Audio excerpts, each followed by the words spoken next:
December 1941. The conference room in Luftwaffe High Command smelled of cigarette smoke and leather briefcases.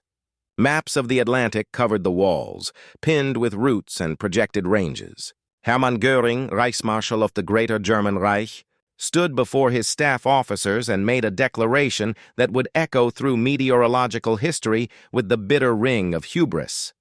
America's weather would pose no obstacle to German air operations. The storms that ravaged the North Atlantic, he insisted, were navigable. The ice that formed on wings over the Great Lakes was manageable. The tornadoes that tore across the Midwest were localized phenomena, easily avoided. And the industrial cities, Detroit, Cleveland, Pittsburgh, Chicago, sat exposed beneath predictable skies. It was an assessment rooted in European experience, in the manageable weather systems of a compact continent where forecasting had become reliable, where storm tracks followed understood patterns. But America was not Europe. America was a meteorological wilderness 3,000 miles wide, where continental weather collided with oceanic fury, where jet streams carved unpredictable paths, where temperature gradients spawned atmospheric violence unknown to Prussian meteorologists. The Luftwaffe's intelligence officers had studied American geography.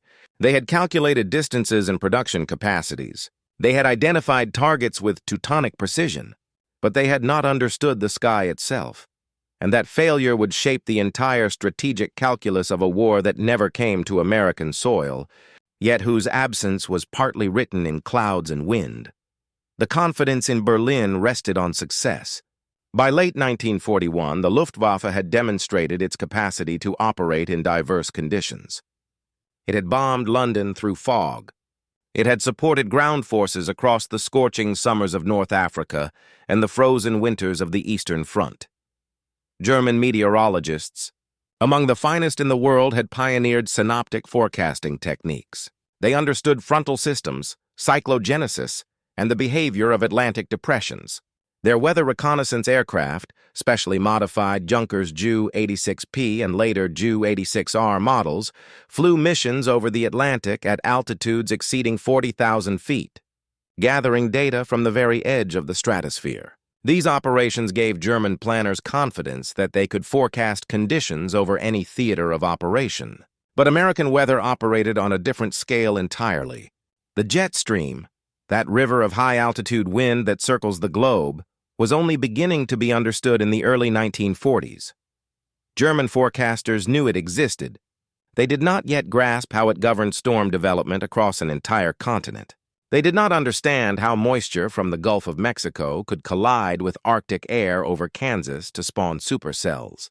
They did not appreciate how the Rocky Mountains forced air masses into chaotic turbulence, creating conditions that could tear an aircraft apart. They saw America as simply larger Europe, not as a fundamentally different atmospheric battlefield. The theoretical bombing campaign against the United States, discussed in Luftwaffe, planning documents throughout 1940 and 1941, rested on a strategic premise borrowed from the Battle of Britain. Sustained aerial assault could cripple industrial production and break civilian morale. The targets were obvious. Ford's River Rouge complex in Dearborn, Michigan produced a bomber every hour. The steel mills of Pittsburgh and Gary, Indiana, forged the raw material for tanks and ships. Boeing's Seattle plants assembled B-17 flying fortresses. If these facilities could be destroyed, American industrial mobilization would falter. But the operational challenges were staggering. The shortest route from German-occupied France to New York City measured 3,500 miles, double the range of any bomber in the Luftwaffe inventory. Even from hypothetical bases in occupied Iceland or Greenland, the distances remained prohibitive. Some planners proposed a fantastic solution, the Amerikabomber program, which would develop ultra-long-range aircraft capable of striking the United States and returning to Europe. Messerschmitt, Focke-Wulf, and Junkers submitted designs. The Messerschmitt, Me-2 showed the most promise, a 4-engine heavy bomber with a projected range of 9,000 miles. Prototypes were built. Test flights were conducted. But the aircraft never entered production, defeated not by American fighters but by German resource constraints and the relentless demands of the Eastern Front. Yet even if the Amerikabomber had been built in numbers, even if bases had been secured within striking distance, the bombers would have faced an enemy more formidable than any interceptor: the weather itself. German meteorologists began to grasp this as they studied Atlantic weather patterns more intensively. In 1942 and 1943, the storms that formed off the American coast were not like European depressions. They were deeper, more violent, faster moving. A low-pressure system that developed over the Great Plains could intensify with shocking speed as it moved eastward, its central pressure plummeting, its winds accelerating to hurricane force. These nor'easters and Colorado lows generated conditions that made formation flying impossible and navigation by dead reckoning a deadly gamble. Ice accumulation was another specter. In European operations, icing had been manageable, an annoyance, occasionally dangerous but rarely catastrophic. Over America's Great Lakes and northern industrial belt, supercooled water droplets existed in clouds at temperatures where they should not, waiting to freeze instantly on contact with metal. An aircraft flying through such conditions could gain thousands of pounds of ice in minutes. The weight-disrupting lift, the accumulation jamming control surfaces, the entire machine transforming from flying fortress to falling coffin. The mathematics of weather forecasting in the 1940s were primitive by modern standards, but represented the cutting edge of applied meteorology.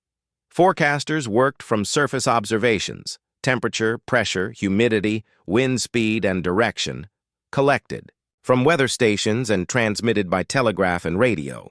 These data points were plotted on synoptic charts, maps showing atmospheric conditions at a single moment across a wide area. From these charts, trained meteorologists identified fronts, high and low pressure centers, and extrapolated their movement. The British had refined these techniques during the Battle of Britain, and their forecasts were generally accurate 24 to 48 hours in advance. German meteorologists operated under a severe handicap.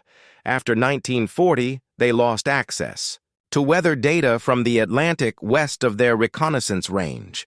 British stations stopped sharing information. American stations were beyond reach. Weather systems in the mid-latitudes generally move west to east, meaning that conditions over the Atlantic Ocean today become conditions over Europe tomorrow. Without data from upwind regions, German forecasters were partially blind. They compensated with reconnaissance flights, but these could sample only narrow corridors of atmosphere. The vast expanse of the North Atlantic remained largely unknown, a data void where storm systems brewed in secret. For operations over America, this blindness would have been catastrophic. A bombing mission to Detroit or Chicago might require 12 to 16 hours in the air, much of it over ocean or Canadian wilderness where emergency landing was impossible. Crews would need accurate forecasts, not just for their departure time, but for their arrival hours later, and for the return journey hours after that. They would need to know wind speeds at altitude, critical for fuel calculations, and they would need to avoid the most violent storm cores. But without a network of weather stations across North America feeding data to German forecasters, such predictions were impossible. The Luftwaffe would have been launching blind, gambling that the weather would hold, that winds would remain within tolerable limits, that clouds would part over the target. It was a gamble British Bomber Command understood intimately. Even with extensive weather intelligence, RAF missions over Germany were frequently recalled due to deteriorating conditions. Entire raids were scrubbed when forecasters predicted solid cloud cover over targets, making visual bombing impossible and the risk of mid-air collision among massed formations unacceptably high. And British bombers were flying 400 miles to the Ruhr, not 4,000 miles to Michigan. The weather reconnaissance missions flown by the Luftwaffe represented some of the most hazardous operations of the war, though they have been largely forgotten in popular histories. These flights pushed aircraft and crews to the absolute limits of endurance and altitude. The Junkers Ju-86R, developed specifically for high-altitude reconnaissance, could reach altitudes of 42,000 feet, higher than most fighters could climb, operating in the thin, frigid air at the edge of space. Crews wore pressure, Suits, bulky garments that allowed them to breathe and function where the atmospheric pressure was less than 1/5 that at sea level. These flights lasted 8 to 10 hours, tracing vast arcs over the Atlantic, gathering data on wind, temperature, and pressure at multiple altitudes. The information they collected was radioed back to Germany and incorporated into weather models. But the coverage was sporadic. A single reconnaissance aircraft, even flying the most efficient pattern, could sample only a tiny fraction of the Atlantic's weather. Storms, hundreds of miles north or south of the flight path, went undetected. Rapidly developing systems could intensify between flights, their growth unobserved. It was meteorology by keyhole, narrow glimpses of a vast, turbulent system. The crews who flew these missions faced threats beyond the weather itself. By 1943, long-range Allied fighters and patrol aircraft hunted over the Atlantic. A Ju-86R, for all its altitude capability, was vulnerable during climb and descent. Several were lost to interception. Others simply disappeared, victims of equipment failure or weather phenomena they had been sent to observe. The pilots and meteorologists who survived these flights developed an intuitive understanding of Atlantic weather patterns that went beyond textbook knowledge. They learned to read the sky, to sense the subtle pressure changes that preceded frontal passages, to recognize the high, wispy cirrus clouds that heralded an approaching jet stream. This experiential knowledge was invaluable, but it was also non-transferable, locked in the minds of a few dozen specialists. When planners in Berlin asked whether conditions would permit bombing operations over the United States, the reconnaissance veterans were skeptical. They had seen what the Atlantic could do. They had watched storms intensify with terrifying speed. They had experienced turbulence that could throw a multi-ton aircraft thousands of feet in seconds. The idea of sending formations of heavy bombers, aircraft far less nimble than their reconnaissance planes, into that maelstrom seemed to them not merely difficult, but suicidal. Winter over the North Atlantic is an exercise in atmospheric violence. From November through March, the temperature gradient between Arctic air and the relatively warm ocean surface creates an assembly line of cyclones. These low-pressure systems form off the North American coast and intensify as they track northeast toward Iceland and the British Isles. At their cores, pressure can drop to levels more commonly associated with hurricanes. Winds exceed 100 miles per hour. Waves reach heights of 60 feet or more. For a bomber formation attempting to cross this gauntlet, the challenges were almost insurmountable. Formation flying, essential for mutual defense against fighters, became impossible in severe turbulence. Aircraft would be scattered, each crew fighting independently to maintain altitude and heading, any hope of coordinated bombing abandoned. Navigation by dead reckoning, calculating position based on airspeed, heading, and elapsed time, required accurate knowledge of wind speed and direction. But winds at altitude over the Atlantic were ferociously variable and could differ by 50 or more miles per hour over short distances, especially near the jet stream. An error of 10 miles per hour in estimated wind speed, sustained over a 10-hour flight, would result in a position error of 100 miles. Crews could miss their landfall entirely, running out of fuel over empty ocean or enemy territory. The experience of Lufthansa's pre-war transatlantic operations offered a grim preview. In the late 1930s, Lufthansa had operated mail and passenger service between Europe and South America using long-range flying boats and catapult ships. These operations revealed the brutal realities of long-distance overwater flight. Delays due to weather were constant. Aircraft were frequently forced to turn back or divert. The airline's meteorologists developed elaborate forecasting procedures, but even with shore-based weather stations providing data, accurate predictions beyond 48 hours were impossible. And South American routes followed tropical and subtropical latitudes where weather was generally more benign than the North Atlantic. The idea of regular bomber operations across the northern route through the storm track in winter, with no Friendly weather stations providing updates, it was fantasy. Several Luftwaffe officers who had experience with Lufthansa's operations made this point in planning meetings. They were overruled by commanders who believed in the superiority of military discipline and technology over civilian limitations. It was a fatal misunderstanding of the challenge. Weather does not respect determination or ideology. It simply exists, indifferent and absolute. Spring 1942. As German planners continued to refine theoretical scenarios for striking America, a parallel development was unfolding in Allied meteorology that would revolutionize weather forecasting, and which the Luftwaffe knew nothing about. British and American meteorologists, working with mathematicians and early computer theorists, were beginning to understand atmospheric dynamics in fundamentally new ways. The Norwegian School of Meteorology, led by Wilhelm Bjerknes and his son Jacob, had already transformed weather forecasting with their models of frontal systems and cyclogenesis. But the war was accelerating theoretical advances and, crucially, expanding observational networks. The United States, protected from ground invasion, could invest resources in weather infrastructure that Germany could not. Hundreds of weather stations spanned the continent from Alaska to Florida, from California to Maine. Observations were collected hourly and transmitted to central forecasting offices. Upper air data came from radio sonde balloons, small instrument packages carried aloft by weather balloons that radioed temperature, pressure, and humidity measurements as they ascended through 50,000 feet of atmosphere. This data density gave American forecasters an unprecedented view of continental weather patterns. They discovered phenomena that would have been invisible to German observers. The jet stream's behavior over North America was far more complex than over Europe. It split and rejoined, developed sharp troughs and ridges, sometimes meandered so far south that Arctic air plunged into Texas. These variations drove weather patterns that were essentially unpredictable, more than a few days in advance using 1940s techniques.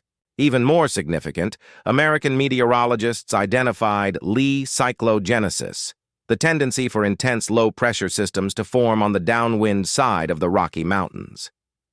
Cold air spilling over the mountains would interact with warm, moist air from the Gulf of Mexico, and the result was explosive storm development. These Colorado lows could intensify with shocking speed, their central pressure dropping 30 millibars in 24 hours, their wind fields expanding to cover 1,000 miles. They spawned blizzards across the Great Plains, ice storms over the Midwest, and nor'easters that paralyzed the eastern seaboard.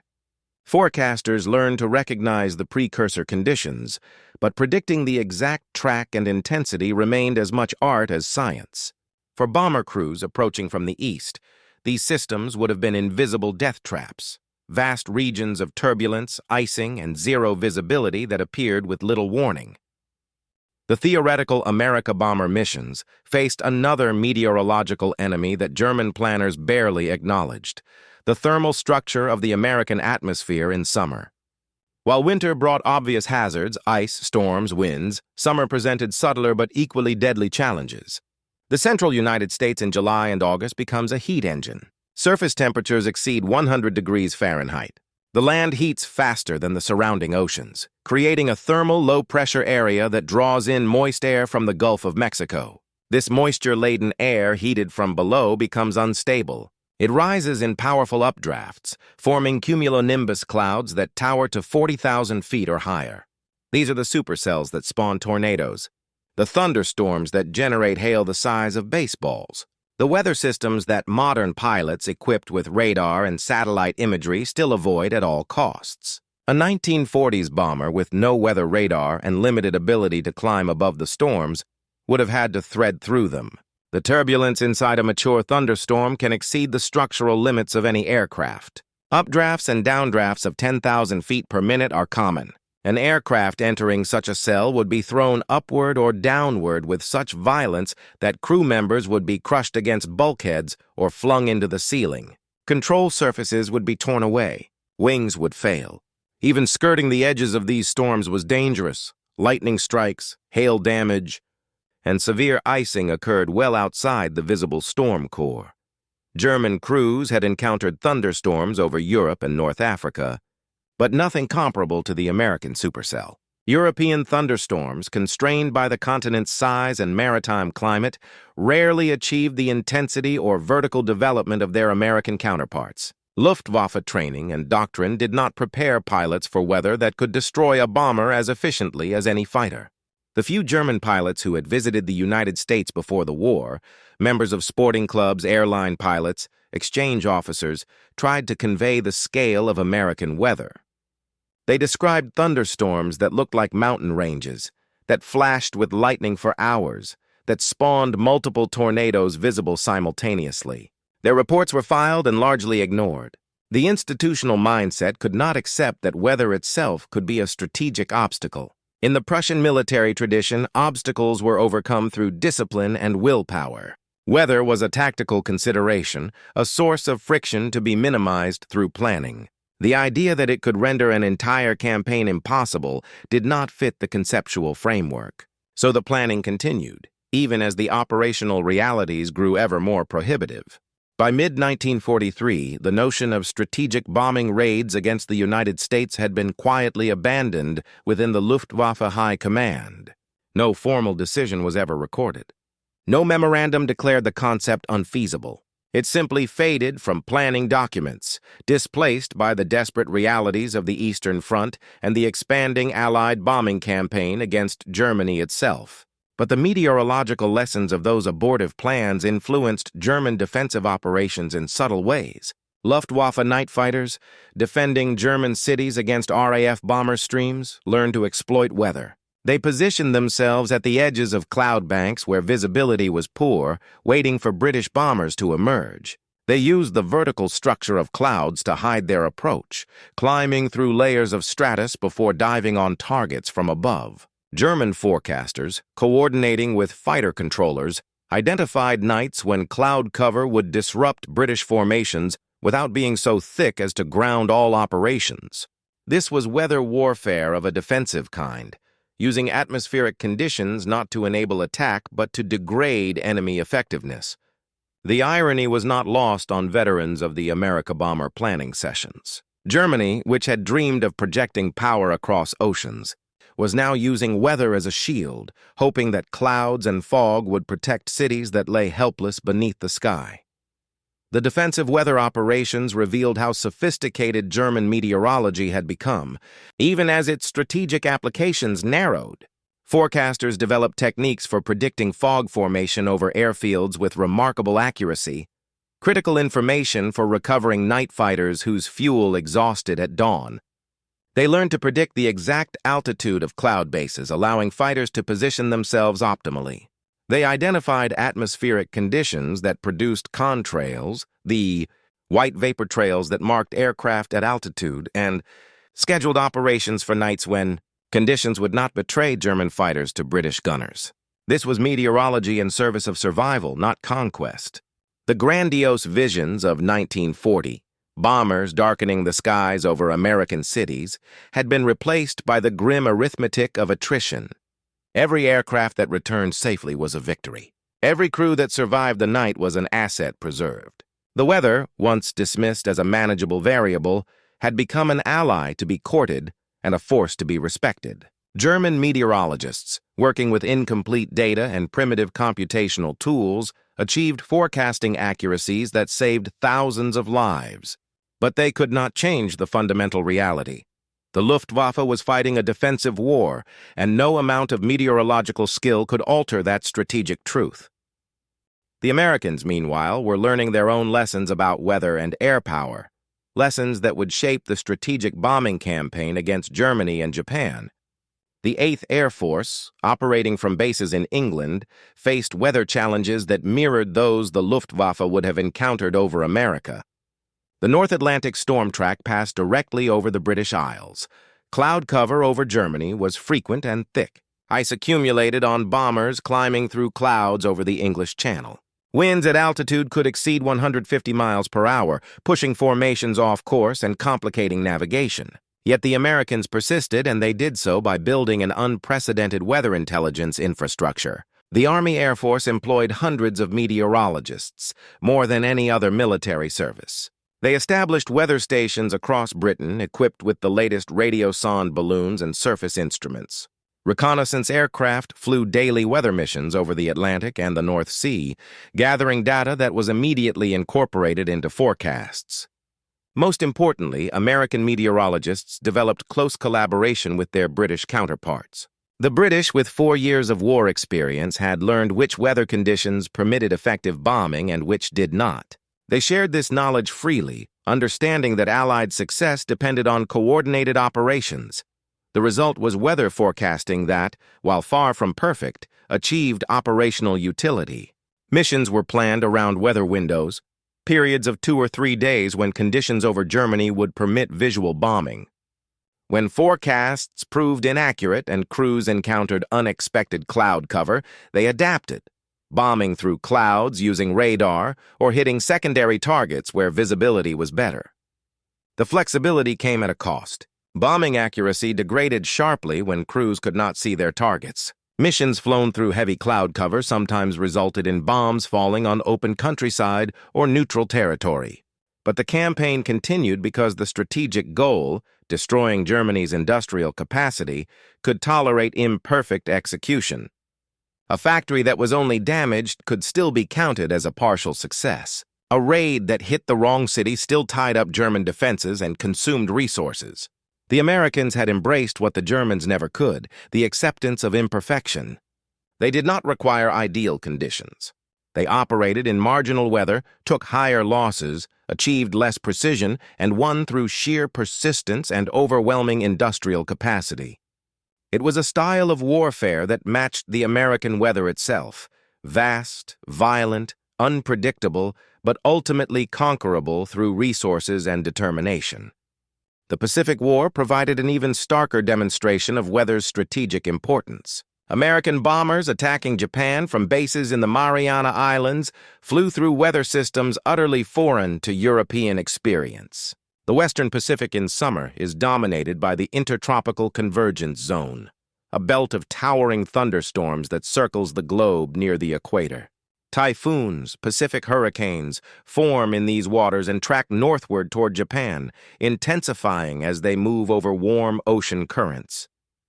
These storms possess energy that dwarfs anything seen in the Atlantic, with wind speeds that can exceed 200 miles per hour and storm surges that devastate coastlines. American planners initially tried to schedule missions around typhoon season, but the strategic demands of the war allowed no such luxury. B-29, superfortresses, the most advanced bombers of the war, flew missions through conditions that would have been considered suicidal in any other context. They climbed above most weather, operating at altitudes of 30,000 feet or higher. But even at those heights, they encountered phenomena that tested the limits of aircraft design. The jet stream over Japan is the fastest and most persistent on Earth. In winter, its core winds can exceed 250 miles per hour. Bombers flying westward into these headwinds found their ground speed reduced to barely 100 miles per hour, slower than a World War I fighter. Fuel consumption soared. Mission times doubled. Some aircraft, fighting into winds stronger than their own airspeed, made no forward progress at all and were forced to turn back. American meteorologists, confronted with this reality, did what the Germans never attempted. They weaponized it. Reconnaissance flights mapped the jet stream's position and intensity. Mission planners scheduled raids to exploit favorable wind conditions, routing bombers to catch the jet stream as a tailwind on the return journey, cutting hours from flight times and saving fuel. When the jet stream proved too strong or too far north, missions were scrubbed and rescheduled. This operational flexibility, the willingness to subordinate tactical timing to meteorological reality, was something German doctrine never accommodated. The Luftwaffe tradition emphasized iron discipline and adherence to plans. Weather was supposed to conform to operational needs, not the reverse. This cultural difference, more than any technological gap, explained why American strategic bombing succeeded where German plans had faltered. The Americans treated weather as an equal partner in planning, a force to be understood and accommodated. The Germans treated it as an obstacle to be overcome through willpower and were defeated by that hubris long before any bombers approached American shores. February 1945. The war in Europe was entering its final months, but Luftwaffe meteorologists were still flying reconnaissance missions over the Atlantic. These flights had shifted from offensive intelligence gathering to defensive necessity. German forecasters needed data to predict when Allied bombers would be grounded by weather, offering brief respites to battered cities and exhausted defenders. On one such flight, a Ju-86R encountered conditions that would have been instantly fatal to any bomber formation. A mature North Atlantic cyclone with central pressure below 950 millibars. The pilot, a veteran with 3 years of weather reconnaissance experience, radioed descriptions of what he witnessed. The cloud tops reached 50,000 feet, towering above his aircraft's maximum altitude. Lightning flashed continuously, visible for hundreds of miles.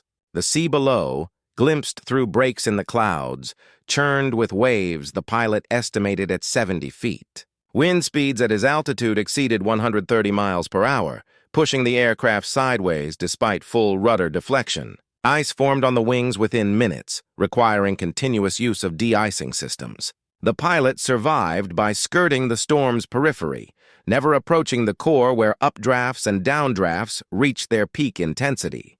His report, filed at his debriefing, included a terse notation: "This storm would destroy any bomber formation.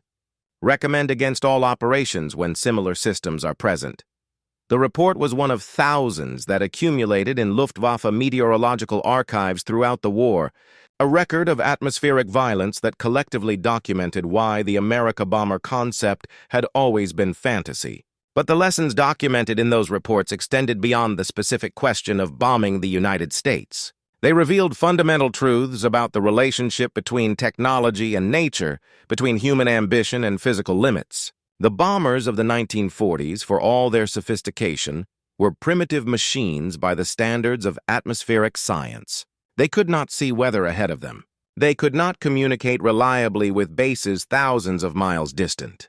They could not quickly climb or descend to avoid hazards. They were committed, once airborne, to completing their missions or dying in the attempt. This made them exquisitely vulnerable to weather, which could change faster than mission plans could adapt. A storm that was forecast to pass south of the bomber route might track north. A frontal system that appeared stable might intensify. Ice that was predicted to be moderate might prove severe. Every weather forecast contained uncertainty, and in the long-distance operations the Luftwaffe contemplated, those uncertainties compounded into operational impossibilities. The mathematical nature of that impossibility is worth examining in detail because it illustrates why weather alone, setting aside fighters, anti-aircraft guns, and mechanical failures, would have destroyed any bombing campaign against the United States. Consider a hypothetical mission: 50 bombers attacking Detroit from a base in occupied Iceland, a distance of roughly 2,500 miles each way. Each bomber requires a weather forecast accurate for the entire mission duration, approximately 16 hours. The forecast must predict temperature, critical for calculating fuel consumption, wind speed and direction at cruise altitude, critical for navigation, cloud cover over the target, critical for bombing accuracy, and the presence or absence of hazards like ice and thunderstorms. In 1943, meteorological science could forecast these conditions with reasonable accuracy for 24 hours over a region densely covered with observation stations. But the bomber route would cross the North Atlantic data void, and forecast accuracy degraded rapidly with distance from observations. Studies conducted after the war estimated that a 24-hour forecast for a point 1,000 miles from the nearest weather station had only a 50% chance of being accurate within acceptable operational limits. For a 50-bomber formation, if each aircraft had a 50% chance of encountering weather within operational limits, the probability that all 50 bombers would encounter acceptable weather was less than 1 in a quadrillion. The mission would fail before encountering any defenses. This mathematical reality was not understood, or at least not quantified, in 1943.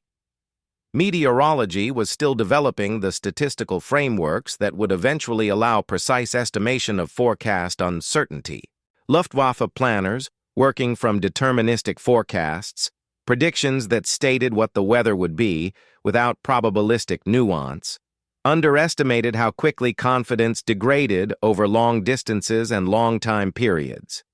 They assumed that reconnaissance flights could provide sufficient data to make accurate forecasts, not recognizing that the atmosphere's chaotic nature meant that small measurement errors propagated exponentially. Modern chaos theory, developed decades after the war, would formalize this insight. The atmosphere is a system where tiny initial differences lead to vastly different outcomes over time.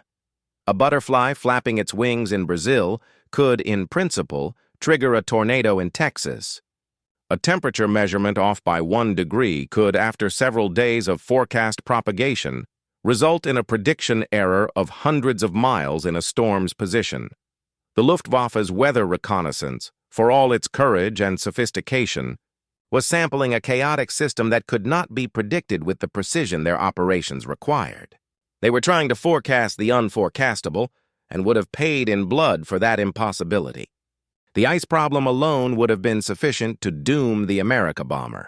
Ice accretion on aircraft surfaces is one of the most insidious hazards in aviation because it develops gradually, invisibly, and with catastrophic effect.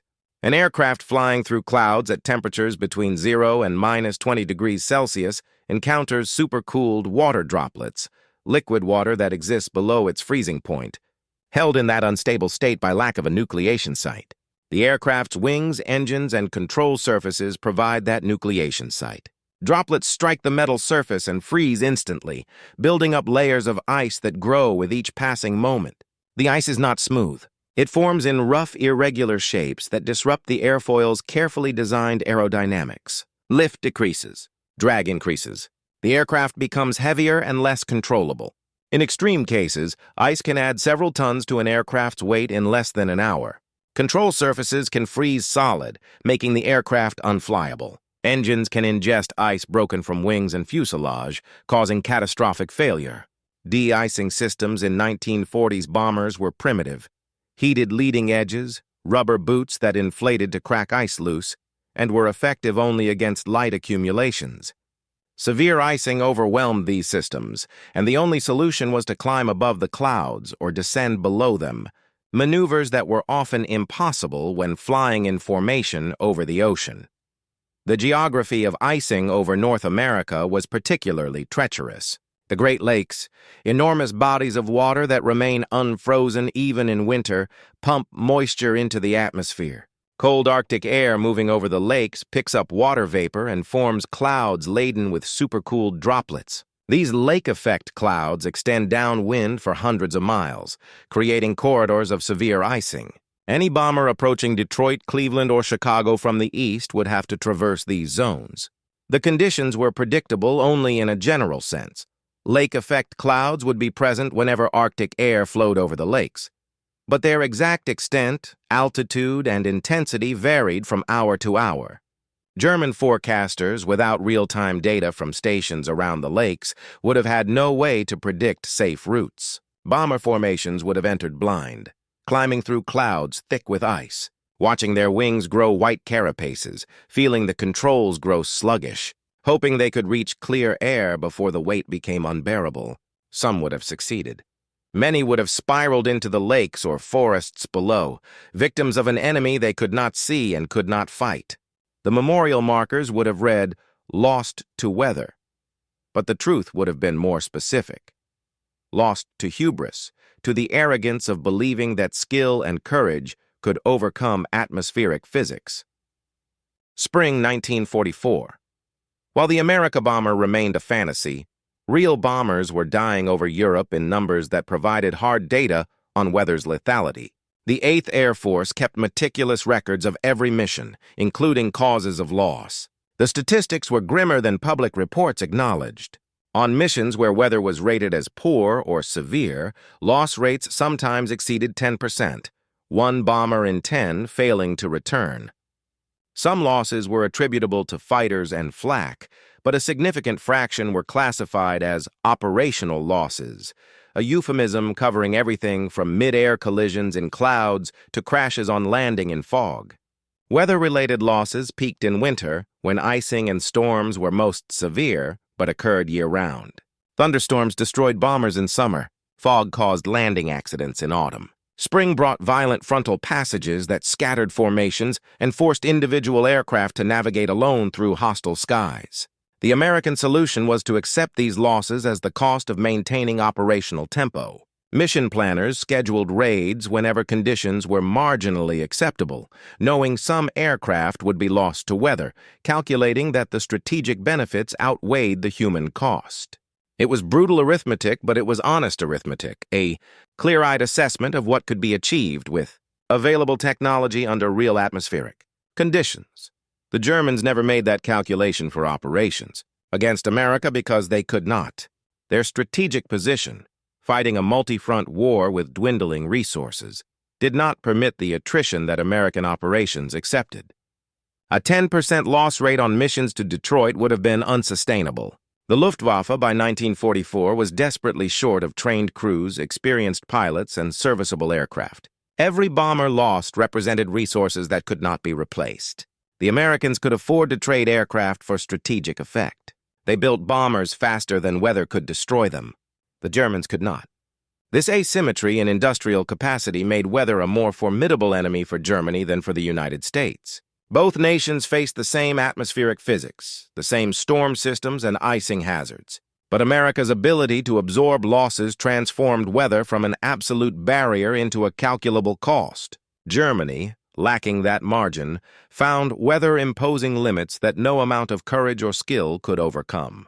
The Amerikabomber died not in combat, but in spreadsheets, killed by the mathematics of attrition before the first prototype had flown operationally. The invasion of Normandy changed strategic calculations across every dimension of the air war. Allied air superiority over Western Europe became absolute. The Luftwaffe, still formidable in numbers, was increasingly unable to protect German airspace, let alone project power across the Atlantic. Fighters were pulled back to defend the Reich itself.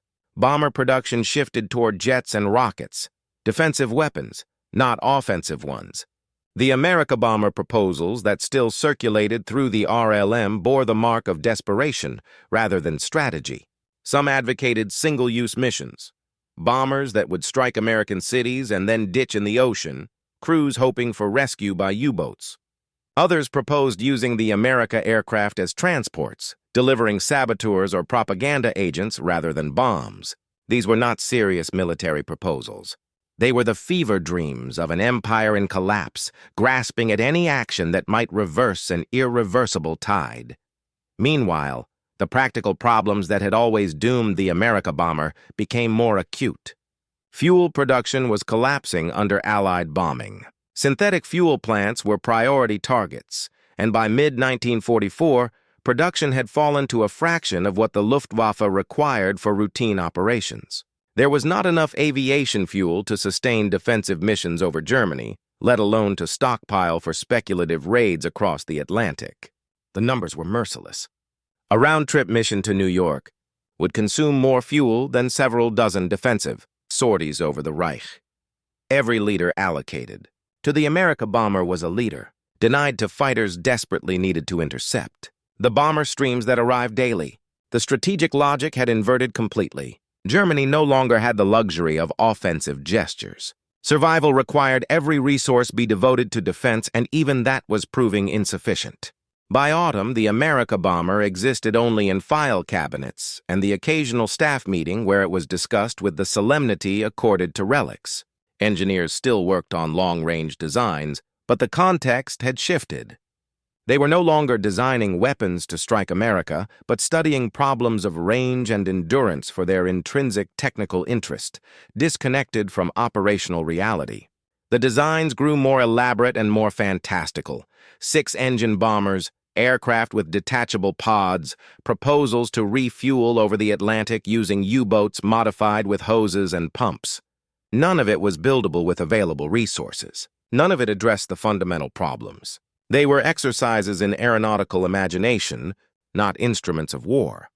The meteorological challenges, which had always been central, were now irrelevant not because they had been solved, but because they no longer mattered. Weather over the Atlantic remained as hostile as ever. Storms still formed and tracked with the same seasonal regularity. But Germany would never send bombers into those storms because Germany would never send bombers at all. The Atlantic had become an impassable barrier not due to distance or weather, but due to industrial and military collapse.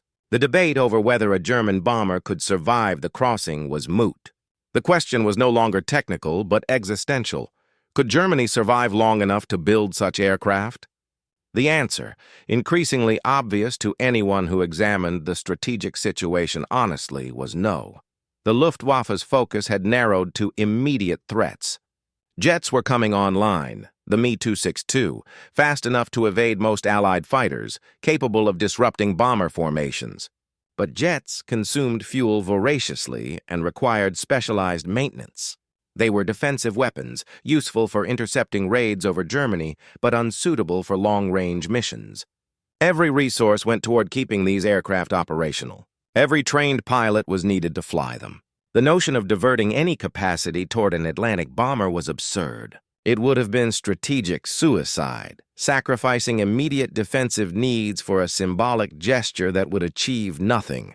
Winter brought the Ardennes offensive, Germany's last major attempt to seize initiative on the Western Front. It was a gamble, dependent on surprise and bad weather. The weather cooperated initially. Fog and clouds grounded Allied aircraft, giving German armor a brief window to advance. But the weather also demonstrated once again its indifference to human plans. When the skies cleared, Allied air power smashed the offensive. Tanks that had advanced under cloud cover were destroyed in the open once visibility returned. The Ardennes showed what German planners had known but perhaps not fully internalized. Weather was not an asset that could be reliably exploited. It was a variable that affected all sides, and in a war of attrition, variables favored the side with greater resources. The irony was not lost on those who remembered the Amerikabomber discussions. The entire rationale for striking America had rested on the assumption that a few successful raids might shift American public opinion, weaken resolve, alter the strategic calculus. But the Ardennes proved that even significant tactical successes, achieved at enormous cost, could not reverse strategic realities once the balance of forces had shifted decisively. Germany could surprise the Allies, could punch through their lines, could inflict casualties and seize territory. And yet none of it mattered because the underlying material imbalance remained unchanged. America and Britain could absorb losses, replace equipment, reinforce positions. Germany could not. The same logic applied to any hypothetical raid on American cities. Even if a bomber reached New York, even if it caused significant damage, the strategic effect would be nil. America's industrial capacity, dispersed across a continent, could not be crippled by a handful of aircraft. The psychological impact might be real but would not translate into altered policy. If anything, it would harden American resolve, much as the Blitz had hardened British determination. By spring, Germany was disintegrating. The Luftwaffe no longer existed as a coherent fighting force. Fuel stocks were exhausted. Airfields were overrun or bombed into uselessness. Aircraft that remained airworthy often could not fly for lack of fuel or spare parts. Pilots, even experienced ones, were flying final missions knowing there was no place to land safely once fuel ran out. The Amerikabomber files were somewhere in the chaos, misfiled, perhaps destroyed, certainly irrelevant. No one was planning raids on America. No one was planning anything beyond the next day's survival. Some of the aircraft designed for the Amerikabomber project had been built in small numbers. A few prototypes of the Ju-390, the Me-264. They never flew combat missions against America. Some were used for reconnaissance. Some were destroyed on the ground. A few were captured by advancing Allied forces and studied, not as threats, but as curiosities, examples of what German engineering could achieve under impossible constraints. Allied engineers examined them with professional interest, noting clever design solutions, innovative approaches to range and payload. But the consensus was clear. These aircraft, even if built in numbers, could not have accomplished their intended mission. The distances were too great, the defenses too strong, the logistics too complex. The Atlantic remained uncrossed by German bombers. not because of any single insurmountable barrier, but because of the accumulated weight of every barrier acting in concert. Distance, weather, navigation, fuel, defensive fighters, industrial capacity, strategic necessity, each one alone might have been overcome with sufficient effort and ingenuity. Together they formed a wall that no amount of courage or technical skill could breach. The Amerikabomber had been impossible from the start, not in the sense that it defied the laws of physics, but in the sense that it defied the laws of strategy, logistics, and war. After the war, historians and aviation enthusiasts dissected the Amerikabomber proposals with the benefit of hindsight and access to archives. The technical debates resumed, but in a different register. Now the question was not, could it have worked? But why did they think it could work? The answers revealed much about the nature of strategic planning under pressure. The tendency of institutions to pursue projects that aligned with ideological goals, even when practical assessment suggested futility. Some analysts concluded the Amerikabomber was always a propaganda project rather than a serious operational plan, a way to maintain morale by suggesting Germany could strike back at America, even if the reality was otherwise. Others saw it as a symptom of Nazi Germany's strategic incoherence, the way in which ideological commitments distorted rational assessment of what was achievable. Hitler's belief in willpower overcoming material constraints led to many such projects: wonder weapons that would reverse the war, superweapons that would force the enemy to negotiate. The Amerikabomber fit this pattern. It was not a plan derived from sober analysis of capabilities and objectives, but a wish imposed on reality, a demand that engineers find a way to do what leadership wanted, regardless of whether it made sense. The meteorological aspects of the Amerikabomber's failure were largely overlooked in post-war analyses. Most histories focused on range, payload, and defensive armament, the tangible engineering challenges.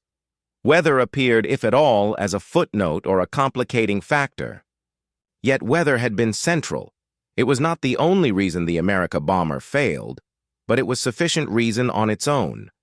Even if every other problem had been solved, range, navigation, fuel, defenses, weather would have imposed loss rates that made sustained operations impossible.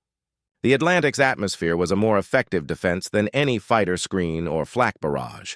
It destroyed aircraft indiscriminately, without regard to nationality or design excellence. German bombers would have died in its storms just as American, and British aircraft did, with the difference that Germany could not afford those losses. The story of the Amerikabomber offers lessons about the limits of technology, the importance of logistics, and the dangers of strategic planning divorced from operational reality. But some of those lessons were not learned, or were learned and then forgotten. In the decades after World War II, air forces continued to pursue projects that pushed the boundaries of range and endurance, sometimes encountering the same atmospheric barriers that had stymied the Amerikabomber. The development of aerial refueling changed the equation, allowing aircraft to extend range beyond what any single fuel load could achieve. But refueling did not eliminate weather as a factor, it merely shifted the problem. Tankers had to rendezvous with bombers in specific locations at specific times, a task complicated by storms, clouds, and turbulence. Long-range missions still required navigating weather systems, still faced the risk of icing, still dealt with forecasting uncertainties. Technology evolved, but the atmosphere remained the same. The ultimate lesson of the Amerikabomber is that some barriers are not meant to be overcome, but recognized. The Atlantic in the 1940s was such a barrier, not impassable in principle, but impassable given the constraints of technology, logistics, and strategic context. Germany's error was not in failing to build a bomber that could reach America, but in believing such a bomber would matter. Even if successful, it would have been a gesture, a demonstration of capability without strategic impact. The resources consumed in developing and operating such aircraft would have been better spent on defensive measures that might have prolonged the war, though not changed its outcome. In the end, the Amerikabomber was defeated by reality. Not the reality of any single obstacle, but the cumulative reality of distance, weather, logistics, and war. It was a project that never should have progressed beyond the initial feasibility studies, but it persisted because it served psychological and propaganda needs that had nothing to do with military effectiveness. It died not with a dramatic failure, a bomber lost over the Atlantic, a prototype destroyed in testing, but with a whimper, filed away and forgotten as Germany collapsed. The Atlantic remained uncrossed, the American homeland unstruck, the strategic balance unaltered. Weather had kept its vigil, silent and indifferent, the most reliable defender America never had to acknowledge.